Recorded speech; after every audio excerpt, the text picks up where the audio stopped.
এইদিকে আমার রেডি করছে। এটা কি? এটা এই পিঠার নাম কি? তেলের পিঠা। আরেকটা নাম হচ্ছে পোয়া পিঠা। হ্যাঁ, পোয়া হ্যাঁ, পিঠা। পোয়া পিঠা। আর এটা দেখছি চিতই পিঠা। চিতই পিঠা। শীতের সন্ধ্যায় চিতই পিঠা দিয়ে কি দিয়ে খাইতে হয় কও? ভর্তা। হাঁসের মাংস। হাঁসের ঝোল আর দিয়ে। এদিকে আম্মা হাঁসের মাংস গরম করতেছে। অ্যান্ড এই যে চলে আসছে হাঁসের মাংস, গরম গরম হাঁসের মাংস, সাথে রসুন আর চিতই পিঠা। আজকে সন্ধ্যার নাস্তা আমাদের, তাই না? শীতের সন্ধ্যায় বেস্ট খাবার হচ্ছে কি তানভীর? চিতই পিঠা দিয়ে হাঁসের মাংস। হাঁসের মাংস ভর্তা দিয়েও তো অনেক আমরা অনেক খাবো মজা। কালাই রুটি। কালাই রুটি দিয়ে হাঁসের মাংস না?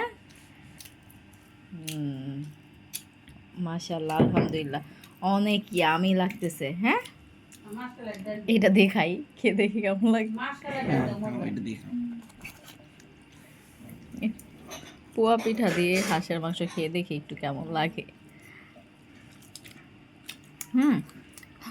বেশি মজা না, মিষ্টি মিষ্টি লাগে। তুমি এটা দিয়ে খেয়ে দেখো তো। সিংহের ঐতিহ্য হচ্ছে মাসকালার ডাল।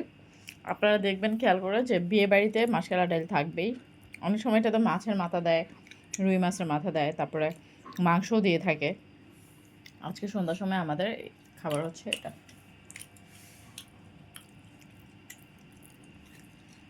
দেখো, তুমি ট্রাই করে দেখো। খাচ্ছি, খাও না।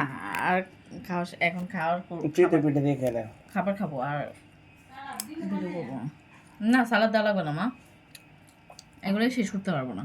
তুমি এখানে বসো।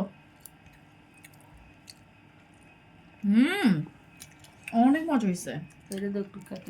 মাছকালা ডাল দিয়ে একটু খেয়ে দেখি তো।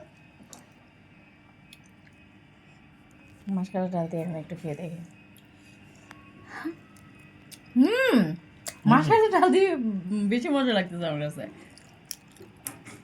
তুমি একটু খেয়ে দেখ। তুমি মজা। হ্যাঁ, মাছকালা ডাল দিয়ে মজা না? স্প্রিং রোল আর ওইটা পরে ভাইজা দেখবো নি, এখন এগুলো খায় নাই। আমি ঝোল খাবো।